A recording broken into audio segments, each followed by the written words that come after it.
Hi guys, welcome back to the Chirpy Cricketer.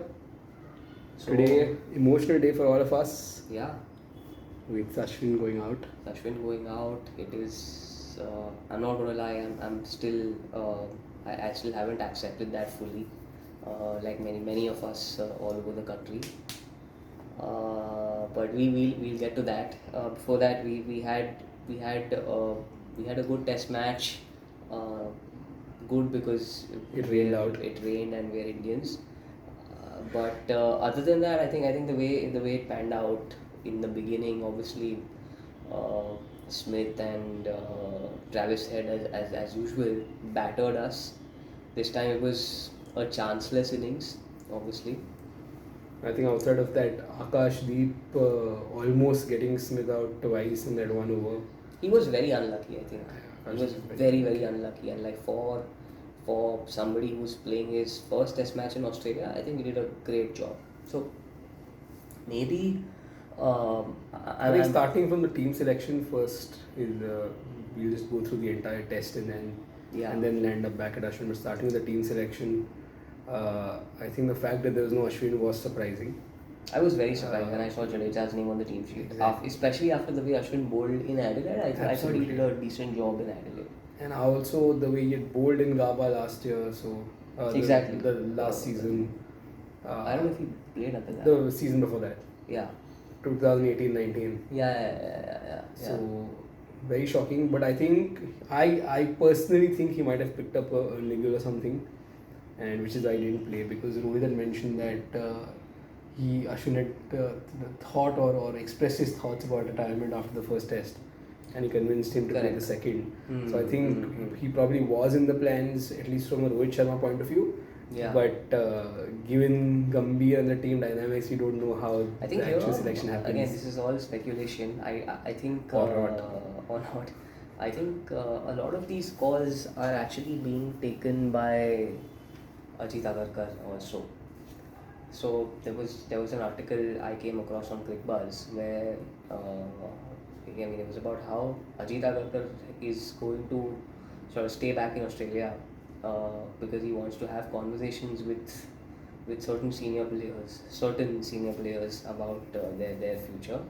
I don't know how that will pan out, but I think coming back to the test match, I think it was a few positives. I think for us, Akash Deep, both with the bat and with the ball, gritty, very gritty show from him. Bumrah, as usual, absolutely stunning. I don't think any of us truly appreciate how good Jasprit Bumrah is. It's just become like in that Kohli 2014 to 19 patch. 19, yeah, You just expect that of him. Like the bar is so high. No, I think it's better than Kohli from. See, the thing is, Kohli from 2014 to 19, he also failed 60% of the time. With Bumrah, he never fails. I can't think of a single game. Yeah. Like not a single game where he's been like, forget like Test cricket, sure, like there may be a spell or two every now and then. But with T20 cricket, with ODI cricket, you can't remember a single game in which Bumrah has failed, and Absolutely. that is phenomenal for a bowler, and for a bowler to I mean, his T20 economy rate, his Test cricket average, he's a freak. And obviously you see all the Australians also recognizing him and people comparing him to Malcolm Marshall. We're witnessing something phenomenal here. But with the Australians and with a lot of the other analysts also, I think every single time we talk about the greatness of Bumrah, we bring into picture his action, and I think that's a great injustice and disservice to his skill, his hard work, his brain. Yeah. And I mean, of course, yes, unique action. But in today's day and age, when you have so many different ways of emulating that action and practicing in nets and analysis, analysts, etc., I don't think the action really makes that big of a difference. It's just down to pure skill. And he's by far, I mean, there's enough video evidence available, and he's by far the most analyzed cricketer in the world today.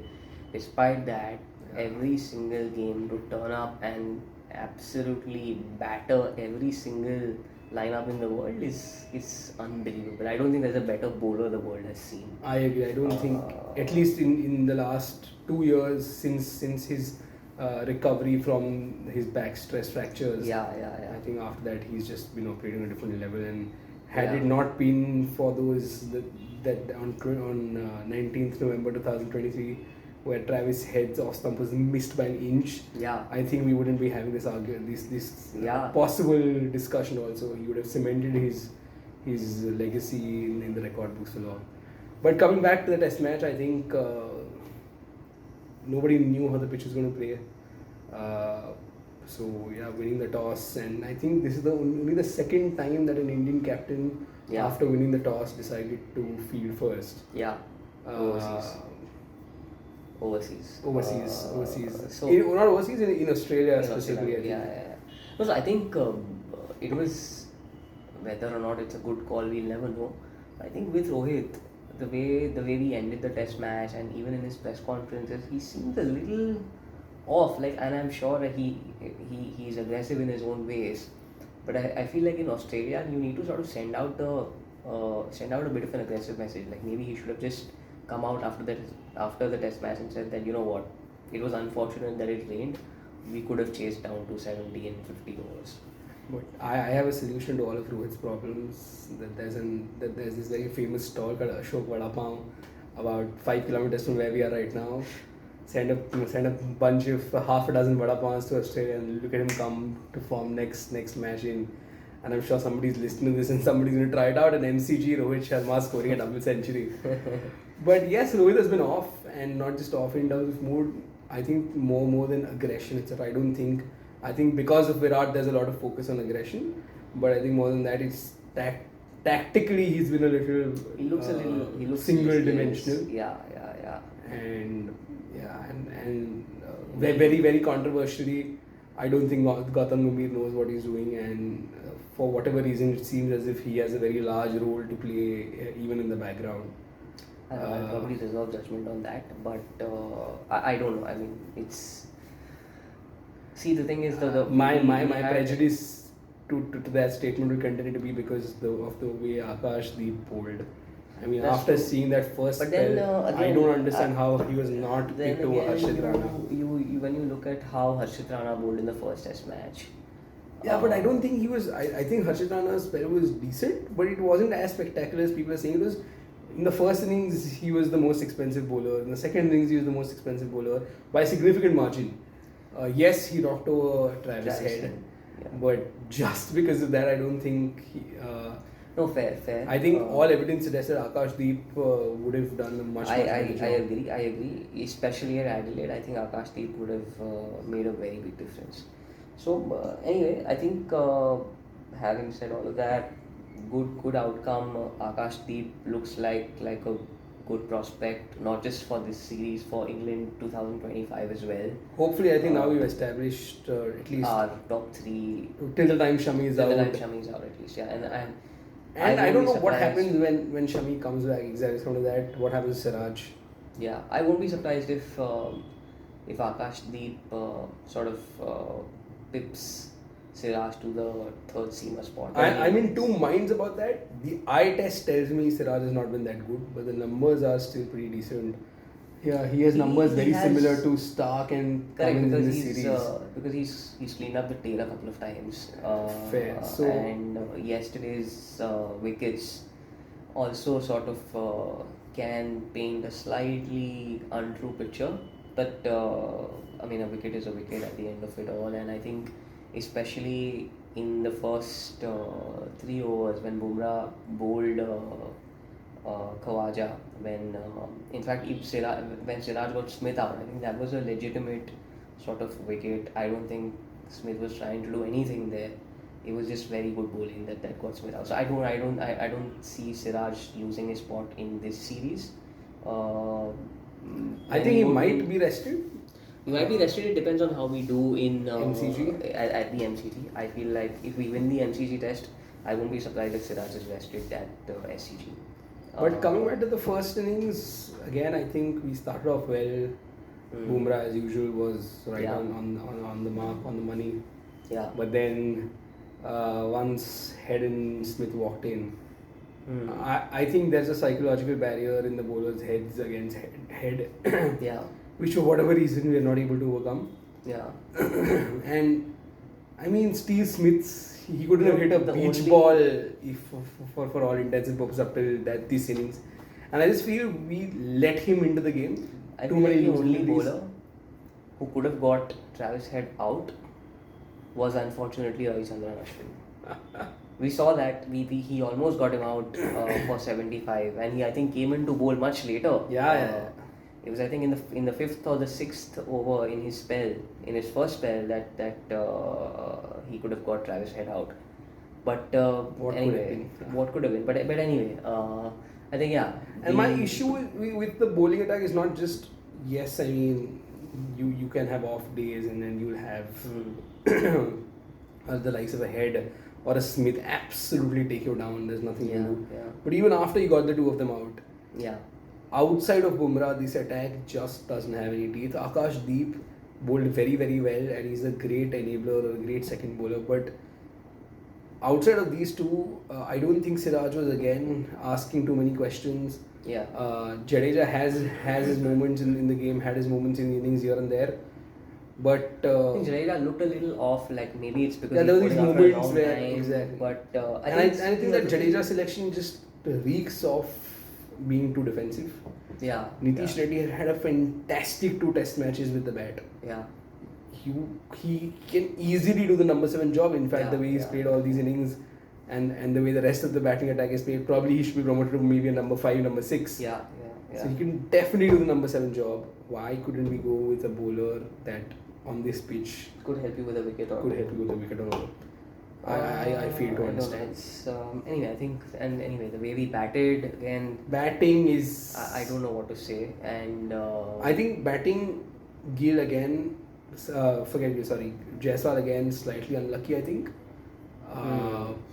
Jaiswal was Jaiswal just got a lot of success behind him, so there's not too many questions you can ask on him and you yet. can't. I mean, it's okay. It's his And first I don't one for think Australia they were. and, I don't think he's made any technical errors. Correct. Yeah. But It was a soft shot. I wouldn't say it was a poor shot, because had it been 5 yards on either end, either side of correct. Marsh, It would have been a boundary. it would have been a great start to the inning. Exactly. But yeah, with Jaiswal, and honestly, I think he'll very likely get 100. Should. in the series again. I don't Absolutely. see much. I mean, reason to he's worry the about real there. deal. The worry for me is Gill. Gill a little bit, because I think it's more than a little bit at this point in time. Shubman Gill, I think, it's his second is tour of probably Australia. more protected right now than even Virat Kohli and Rohit Sharma, because Yeah. there are a lot of questions being asked in the Virat public and forum Rohit. of Virat and Rohit, but and which is what is saving protecting Shubman Gill. But yeah, I think it's high time. It's his second tour of Australia, Absolutely. and he did pretty well in the first and it was tour. a very meek delivery to get out on. No, more than meek, I would say it was like where's the application? Like it's not like Gill is a bad player. Like we've seen him play amazing innings. I actually think he probably is a bad player. I think I don't think bad is maybe he's an not exaggeration. bad. He scored 91 at the Gabba not too long ago. But He that's scored, I think he for got somebody 40 who has rupees a at the MCG and the SCG. yeah, but I think these one-offs are just reminiscent of all the problems we had multiple years. It's like the Rahane phase from 2019 to 23, where you're like, oh, he scored that one inning. End of the day, Gill has played around 40 tests till date. Around 35. 35 average. And my issue is, he seems to have gone down a notch rather than gone up a notch. Yeah, he did that in that's 21 with the 91, with the 40s, the 50s. Yeah.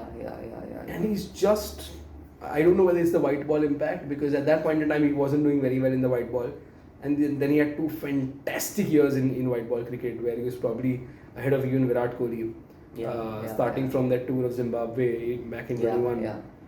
But since then, India overseas, yes, he had that couple of innings against West Indies, etc. I don't remember him playing to the level where a Prince should be playing at. Yes, he scored a couple of hundreds. Yes, he scored a few 50s, but never when the team needed them the most. Never I would when say a couple of them, yeah. Like I think that 100 against England when England came to India in I think the 4th Test match, and that 50 when I think he saved the game. he chased down 175 or something with Dhruv Jurel. He scored a 50 or something like that. So I think that. But again, 175, 50, Dhruv Jurel, and I think when Dhruv Jurel came in, after also a few people, I just don't see a Virat Kohli or a Jaiswal kind of an impact, and that's what you expect. That is true. What Jaiswal is doing is what you expected. Like I think Gill right now is sort of headed more down the I would say the Ajinkya Rahane route rather than the Virat Kohli. Absolutely. Not his test career is very strongly reminiscent to me of Yuvraj Singh's, where Yuvraj was never bad. I mean, contrary to popular belief, Yuvraj has had a pretty decent test career. Correct, yeah. 50 odd tests. 40, I think 39, 40 tests, and his performances are very, very similar to Gill's. Yeah, but he really needs to, and he's no longer a youngster. I mean, yeah, he's 25. He's 25 or 26 or whatever. I don't know. He's 25. Yeah, he's not a youngster anymore. Kohli was almost captain. At this point in time. He was captain at 25, 26. So he needs to shoulder a lot more responsibility. For sure. And why I think the spotlight on him particularly is with Jaiswal having performed the way he has for the first 10-12 tests of his career. KL Rahul, we'll come to him later on, but being fantastic overseas. His India issues can be spoken about later.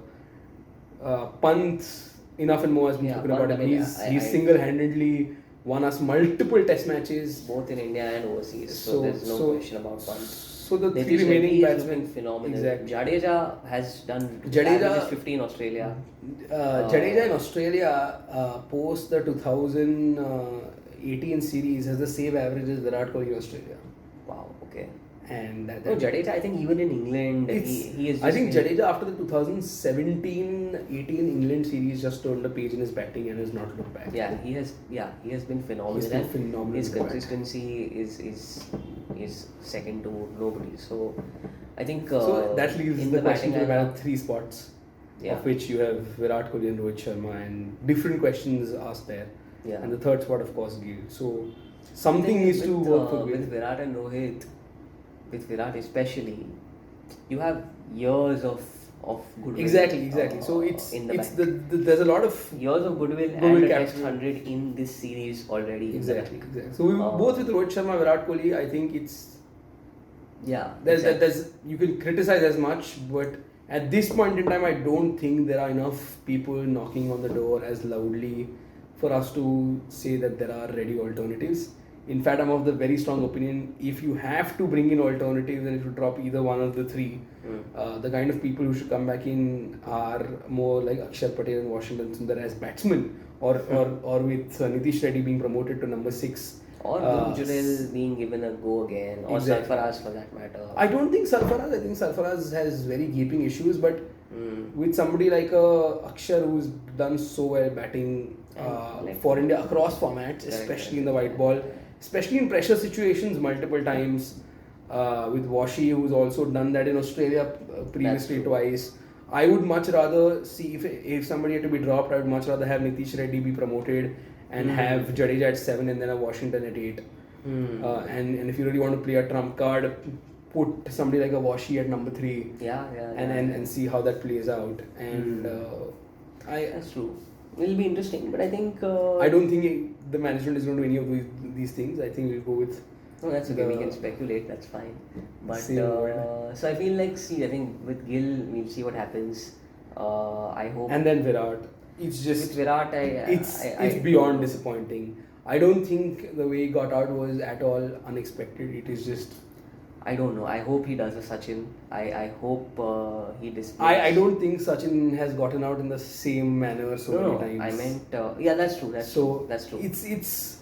But let's. I don't know who's talking to him, or if somebody's talking to him. I don't know. I hope Sachin talks to him. I don't know what the dynamic is between the coaches and Virat Kohli, but this is cricket 101. This is elementary cricket. In the last 4 years, every second dismissal is him fetching. It's not the 6th stump or the 4th stump. Yeah, it's the 8th stump, the 9th, 10th, 11th stump. So it's and they're. I feel like with these players, many times, I don't know how they think. See, you look at Smith when he scored this 100 right now. He People said that he'll stop shuffling because Bumrah would target his pads, but he did exactly that. He shuffled. And he almost did get out. People forget that. That's true. He did. I'm not saying he So- didn't get out. He did get lucky many a time. But with But I don't think he was in as bad a slump as maybe not. But I Virat feel is. like their mentality is probably such that I will back myself. Now whether or not that works, I don't know. I think with But- both Rohit Sharma and Kohli, I think somebody really needs to go up to them and tell them. Yeah, You need to change the way things you're may doing have things. worked for you in the past, Yes. but Rohit with his With his push tentative shot. pushes. I mean, I don't think he's No, pulled enough. I don't he's think not there are in the enough series. short balls Correct. being bowled to him. This entire series, surprisingly, has seen a very limited number of short balls, given That's that it's in true. Australia. mm, But Rohit has for some reason stopped trusting his defense. He's moving his entire T20 and ODI mindset into the red ball field, trying to score runs as quickly as possible. It works for Pant. Which also he's not been able to do in Australia. He scored 10 of 27 balls, I think, in the first innings here in Brisbane. I'm not sure what he's thinking, but anyway, let's see what happens. Beyond a point, you can't really discuss Rohit and Virat. You just My go personal and opinion back is them to come good and just I think both of them are done in red ball cricket. I think Virat Kohli. I don't see any signs of him being able to come back to a significant fraction of what he was. I Maybe think white it's, ball cricket, yes. I think he's 36. I feel like there's some juice left. There's some fuel in the tank for Virat at least. Rohit, I think he's 38 and he's turning 38 next year. And somehow I think you can. With Rohit, I'm not sure. Like I just don't think, and there is nothing to back it up. I just my gut tells me that Rohit doesn't have the same motivation. Nobody cares about my gut, but You guys let us know what you all think. I think it's the end of Virat's red ball career. I At least in terms of performances. I think we'll see him do well now And I think in he 2025. thinks it's the end of Rohit's red ball career. I don't think it's the end of his red ball career. I just don't think he's motivated enough anymore, and that can happen. Like I think after the 2011 World Cup, you suddenly saw. I mean, Sehwag has barely played any meaningful cricket after the 2011 World Cup. There's also because he was dropped again. No, and I again. know. I'm just saying that he was dropped for whatever reason. The point is that after 2011, suddenly you felt like just 2 years after the 2011 World Cup, none of these guys were even in the team in the 2013 Champions Trophy. But that Guys is were- also, I think, selection driven. Here, I It think was maybe that. it's It was the maybe that. opposite. Virat's current slump reminds me a lot of Dravid's slump in that 2011 Australia series, where 4 months before that series, Dravid was the best Test batsman in the world. 300s in England, when Four, I think. 400s in 400s, England, yeah. when the entire team couldn't manage to score double digits. Mm. So, and suddenly in Australia, he couldn't get ball to bat. And I think outside of maybe Sangakkara, Adam Gilchrist, Sachin, of course, and VVS, I don't think there are too many players I can think of. Not even VVS, because even he didn't go through a significant slump. I don't think there are too many players who went through a big slump at 36, See, the thing 37. with Kohli, his slump, if you think about it, like for since 2021, He's been a red ball slump. he's not been in the best of form in red ball cricket. I think it's also on some level because all the test matches that we've played at home have been in very difficult conditions. So on some level, you could say that home conditions to bat on have been very difficult. Because I would say many players, like their overseas record in the last 4 But years it's is not actually just better than their home record. just not just the pitches, it's the way of its dismissals. It feels as if tomorrow correct. the It's- slow left arm bowlers, you pick somebody from the nets and put in a slow left arm bowler in India, and you have Virat Kohli's wicket. So it's yeah, the recurrence so it of these issues at home. It's a slow left arm bowler. And back in 2020, 21, 22, it was in limited overs cricket. It was the leggies, the wrist bowlers with Adil Rashid, with Adam Zampa. And in red ball cricket, it's the outside off stump, 8th, 9th, 10th stump fetching. It's so repetitive, and I mean, no disrespect to Virat, he's arguably the best white ball player to ever play the game, one of the best red ball cricketers to play the game, and I don't think his peak outside of Sachin, many people and Ponting, many people come close to the kind of peak that he's had, at least in the post 1990s era. But in the last 4 years, and I'm sure he somebody will hold up the mirror. He's seen almost a 5-run dip in his average. None of the big four, Fantastic Four, saw that. I don't think Ponting also saw it. Yeah, but Steve Smith did it from an average of 57, 58. 60 to 50. 60 from an average 60 plus. I agree. But I think Joe Root has actually seen a significant... Joe Root has been fantastic. Kane Williamson has been very consistent in the fact that he was always inconsistent outside of New Zealand. Yeah, and he's maintained that average, that 54, 55. And because he's consistent. He's never been a great batsman outside of New Zealand. And he continues to be an average batsman outside of New Zealand, and he continues to be a fantastic batsman in New Zealand. Joe Root has just transcended into a different animal. Joe Root is probably, he will probably end his career as the second highest. Or he will come very close to Sachin. Probably. But if there's one player, and I still maintain if Alistair Cook would have played for another 3-4 years, he would have probably surpassed Sachin. And Joe Root has that. And I think what's going for Joe Root is that the number of test matches England play every year, that he's not a part of the white ball setup. He doesn't play the IPL.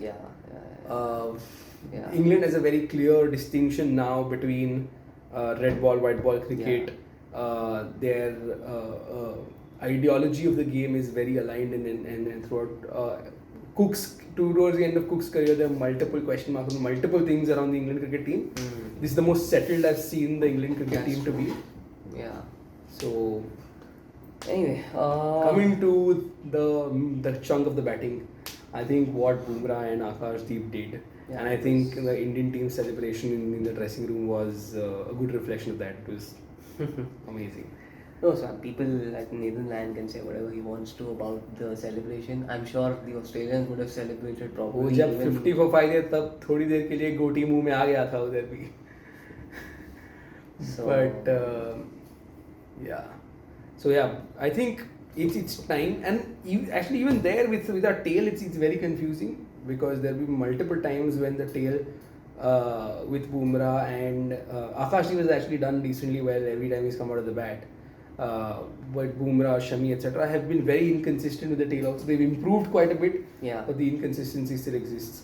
Compare that with somebody like in Australia or in England, where Mitchell Starc and Pat Cummins are almost two bowling all-rounders. I think Cummins is the average of early 20s. 23. And Starc has an average of close to 20. That's 40 runs on an average from your number 8 and number 9 every single game. In today's day and age, and the number of runs being scored per innings, this is absurdly good. And I think given Bumrah's occasional hits there, it's clear that he can do that. He needs to work on that a bit. Akashdeep, man, what guts. To smack Pat Cummins like that into the second level. That was, I think that itself, and again, I think Cummins can be as nonchalant about it as he wants to be. In full fairness, he did the same thing to him twice in an over. No, that's okay. But Cummins is the Australian Test cricket captain. Akashdeep is for all means and look, I mean, he's playing his first Test match in Australia. So sure. But that's the kind of grittiness that's missing in the Indian team across batting, bowling, and You need to find the entire batting order, the entire Yeah, team as a whole needs to come together and figure out a way to bring that in the last two test matches. Otherwise, we don't hold a chance. Yeah, that's true. That's true. I think. I think coming to the second innings, it was, of course, the rains. Thank God, Indra Dev. Indra Dev ki jai ho. Yeah. No, but I think we bowled pretty well. I think it was a peculiar innings in the sense that you were never going to know how good the bowling was or how poor the batting was because of the way the match is positioned at. Yeah. But I mean, hindsight, of course, and all speculation would.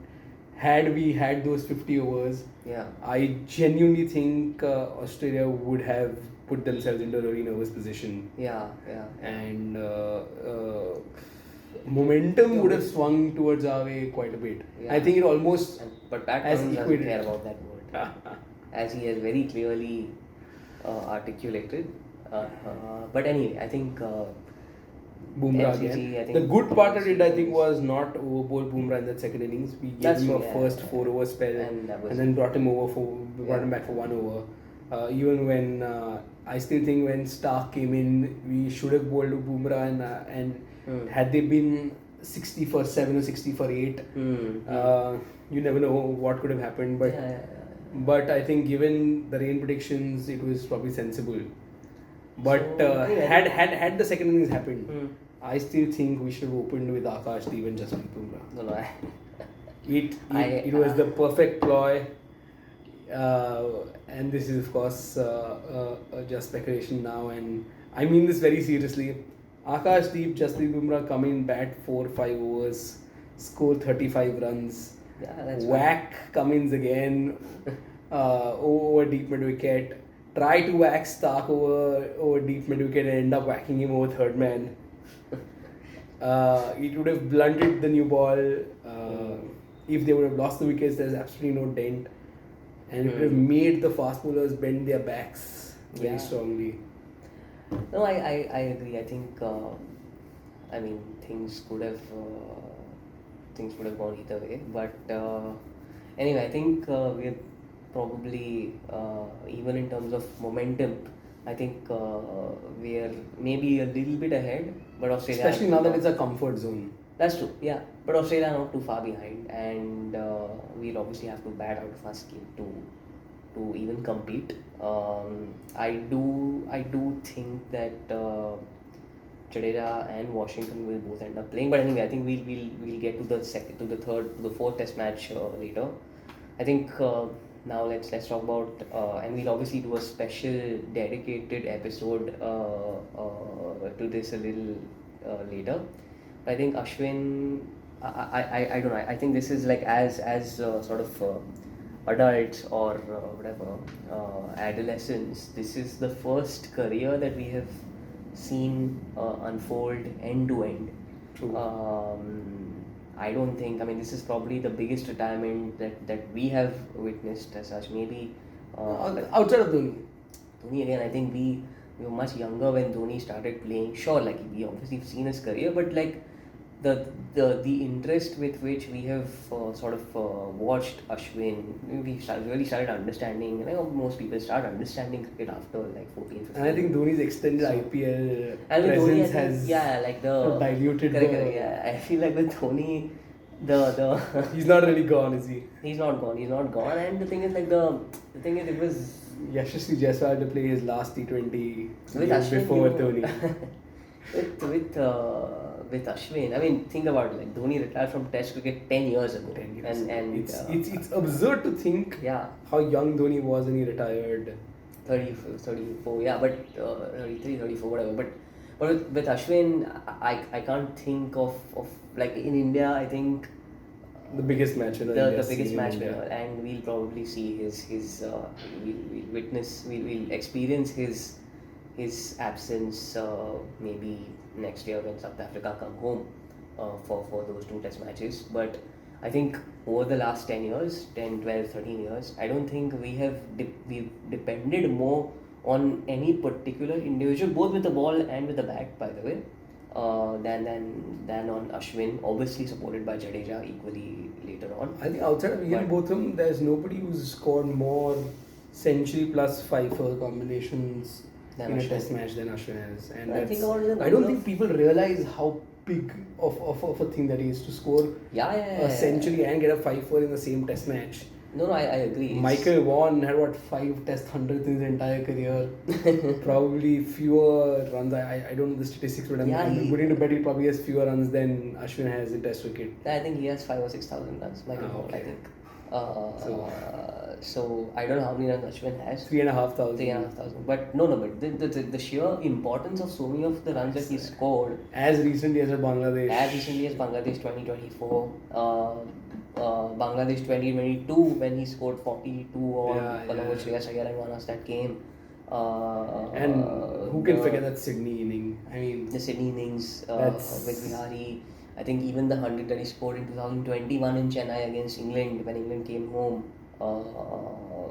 So I feel like fun and the fact, number of times we were present when he scored his first century back in 2011. It was West Indies, I think so. 2011 West Indies. Yes. And I think since then on itself, you could see that this is a person in your bat. Anil Kumble has two test centuries or the lone one. I don't I know. think one. I think the lone one. Yeah. But G has 2 centuries. Yeah. But those were more out of luck or those were the odd men out. Ashwin has played so But many matches. every single time you see Ashwin come out bat, especially in that cricket, but even more so in white ball cricket, how Rajasthan used him in the last IPL Used as to a bat pinch number hitter. 3 or whatever. Yeah. It's No, I feel like Ashwin over the years. I mean, I for one think he was very unfortunate to be dropped from the Overseas. ODI setup. No, ODI not setup. just that from the ODIs. I mean, if, in fact, even overseas, if you look at his test overseas numbers, absolutely. I after think that 2015, is very harsh. he averages under 30 in every country, and in South Africa he averages 30. Very, and very, in New very Zealand, I harsh. think he averages 33. I think So- again with the diabolical Indian selection overseas that has continued since 2014. Yeah. Ashwin was unfortunately at the wrong end of it for most of it. I think that's probably That- the biggest reason why he's called it quits early, and I think he's made it very clear multiple times that he has a lot of cricket left in him. And I mean, if I were him or if any of us were sort of were in his position, I don't know what we would have done. But as his father said, probably some humiliation, and he's very there's I don't think anybody else in the world who would have 500 plus test wickets would have been treated the way No, I think Ashwin has. Kumble has been dropped many a time by Ganguly overseas. In the 2003-4 Australia tour, in the first test match, Harbhajan was actually played ahead of Kumble. But again, I think people then forget Harbhajan got injured, which is when Kumble came in and then picked up 25 wickets. I think that 2000 to 2004-5 period also when Bhaji was bowling at a different level. His No, numbers that's true. in those 4-5 years were so good. Ashwin was very clearly our best bowler. I don't know And the exact his- numbers, but maybe in that 2000s period, Harbhajan's numbers would probably been better than Kumble. Maybe. Kumble at the end of the day was a large part of his numbers are because of his longevity, which by itself is No, it's- a of testament course, to of his course. career. But No, but Ashwin was Ashwin, just his that skill, consistency, like the every ability to match innovate. to turn up, and in crunch situations, I don't think. I mean, I was just reading this. The batsman that he's gotten out the most number of times is not some tail ender. It's Ben Stokes, 13 times. He's got Alistair Cook out 9 times. He's got David I will Warner out never 9 forget times. that 16-17 series where the moment Cook came into bat, you counting the number of balls to which he'll play on the front foot, And the yeah, ball will pitch on middle leg and take the top of his off, and Yeah. Ashwin comes in and he will be flabbergasted. and he did that to him not just in India but even in England in Even in 2018. No, so Ashwin, I think his consistency. And then that ball against Hashim Amla, that carom ball. Oh, yes. I think that ball in context of the entire career defines or is a perfect symbolism of how good a player he was. Yeah, He yeah. bowled. He almost put an underarm spin with tennis ball Yeah. at that speed to Hashim Amla at the peak of Amla's career. Yeah. I feel like the other thing is I feel horrible for how unlucky Ashwin has been. I mean, even if you think about the 2011 World Cup, very unlucky not to be part of the 11 in the final, despite how well he bowled against Australia in the quarter final. In the 2023 World Cup, very unfortunate that Hardik Pandya picked up that injury. Otherwise, I think Ashwin would have played on every turning wicket in the country, like he did against Australia in the first match of the 23 World Cup. So I think and you never know how things would have turned out had he played in Ahmedabad against Australia in that final, and if Hardik Pandya would have been in the 11 with Shami instead of Siraj. Anyway, that's a separate discussion. But I feel like he's just been very unlucky. I wouldn't with Jadeja playing in his place many a time. I mean, we have been very lucky as fans to watch two absolute gun all rounders. And unfortunately, only one could play at quite a few I don't think venues. so. I think unfortunately we played only one of them. I think especially all the MCGs and SCG tests. Of course, no, that's true. We could have played two, but I mean, like Ganguly said, you just pick your best 5 bowlers, even if it means you're picking 2 spinners. Absolutely, Uh, absolutely. But I mean, more from the team management's perspective, the team management at the time thought that it's best to play just one spinner, and that one spinner happened to be Jadeja, who was, I mean, if Ashwin is 10 on 10, Jadeja is a very close 9 on 10. Probably Both, 9.5 on 10. yeah, both as a bowler, as a batsman, obviously, And his fielding. and as a fielder. So I feel like Ashwin was very unlucky. It's almost like when Anderson and Broad they were part of the same team, but none of them really got games in India together. So it's unfortunate. Which they should be thankful for. The averages would have taken a real beating. But also but yeah. very unfortunately for all of us, and something that we have discussed over the years is how Ashwin would have been or would have looked as captain of As India. captain, yeah. And I mean, Rohit with the momentum that he had after the Bangladesh Nidihas Trophy, etc., was Yeah. always in line to be to follow I up think with Rohit. But maybe the other in hindsight, now that we've seen Rohit, I think a split captaincy between Rohit for white ball and Ashwin for red ball I know. I think the would have been a only lovely Kumble 2.0. Correct. that I respect. completely agree, and I think the only thing the only thing that prevented that from happening was the selection was taken by the previous management. Diabolical Dropping selection. him, yeah. So and he actually that continued even with Rohit and Dravid in the World Test Championship final in 2023. Ashwin didn't play. But again, Uh, England, it's England and South Africa are pills you can swallow. Australia is just unswallowable. Especially, I mean, in fact, I was very surprised even on this tour that he didn't play at Perth, because while I really like Washington, I think he's done a great job. In that Ashwin's a different series, pedigree. Ashwin's, I mean, I think Steven Smith is scared. It's proper scared of Ravichandran Ashwin. So is Lapuschagne. So is Warner whenever he was around. I mean, if there's one bowler that can actually give the Australians sleepless nights other than Jasprit Bumrah, it's Ashwin. I don't think the Australians care so much about either Jadeja or Washington or Akashdeep or Siraj. I think they'll be very happy that Ashwin is not playing at the MCG or the SCG, which probably tips the momentum a little bit in their favor now, which Pat Cummins will be very happy to hear. And not just, as a cricketer, Ashwin as a human being with his insights, with his kutti stories. Yeah. With he was, I think, the last connection to the previous batch of cricketers. Yeah. Didn't care about what brand he's endorsing, what fitness band he was wearing. He's not a very stereotypical post 2010s cricketer. He's very much in the mold of the Kumble's, the Lakshmans, the Dravids, and that combined with his skill, with his thought, with his preparation, the amount of time that he gives himself. That's not to say the other players in this generation don't do that, but the ability to reinvent yourself multiple times. He's been dropped from the white ball setup so many times and made so many comebacks. So many times. Successful comebacks. Successful comebacks. Yeah. It's and I think the last IPL was the perfect summation of how Ashwin as a cricketer is. He had one of the best economy rates in the IPL. He was the pinch hitter, a role which the IPL has not seen very successfully being used. I think he's one of the very few pinch hitters that have been successful.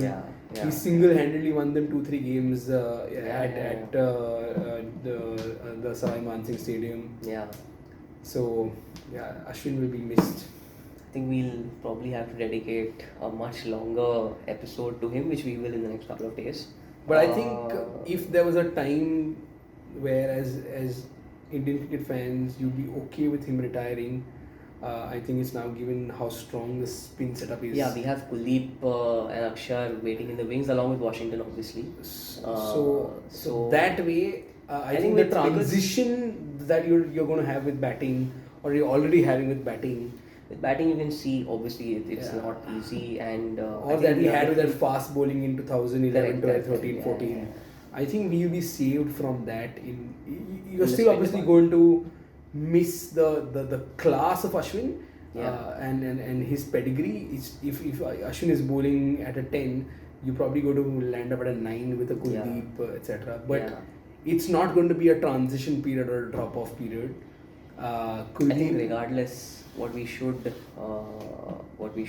brace ourselves for over the next 3 or 4 months is more retirements. More retirements, more heartbreaks for us as fans. But necessary evils, most of them. So we will brace ourselves, and I think the long and short of all of this is, despite a stalwart bowler, one of probably the second best bowler India has ever produced, arguably third after Zahir. He's calling quits, and yet I still think the worry is always, even in India going forward, the worry is going to be a batting.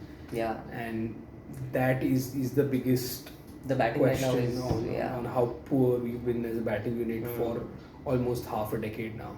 It's not a matter of a few series.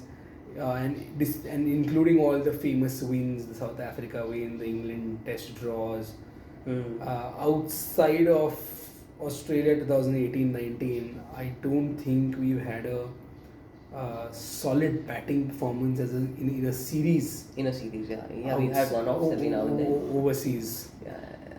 We have the closest maybe is England 2021, but again. But again, I mean that nowhere close to, and nowhere close to. And that I think was the final difference between the Australian 99-2017 was this, where we didn't have the final killer punch, and this team, I think, if Pant and Jaiswal are out of form, there's nobody to pull up their socks. And this team has a tendency to fall together and rise together, which means we'll have some fantastic wins, fantastically dominating wins like the first test, because when they're in form or when they're playing, everybody's playing well. But you need that Dravid 233-72 kind of innings. Correct. You need that Lakshman Dravid partnerships across multiple innings. You need that Sachin blinders like the Sydney 241. Which I think in the 2014-19 period, Virat did multiple times. Pujara did multiple times that we don't give credit. And in the recent times, Pant has been doing for us. But now I think in the last 2-3 years, it's come to a point where it's largely only Pant, with like small contributions every now and then from Rohit, from KL Rahul, sometimes from Rahul has been a breath of fresh air. I think I'm very happy for him. And I hope he gets 100 in this series. He deserves it. But let's see. More to come, hopefully in the next couple of days. Specifically on Ravichandran Ashwin. He holds a very special place in all of our hearts. And we'll see you close to the Boxing Day. Yes. Festive cheers to everybody. Good night.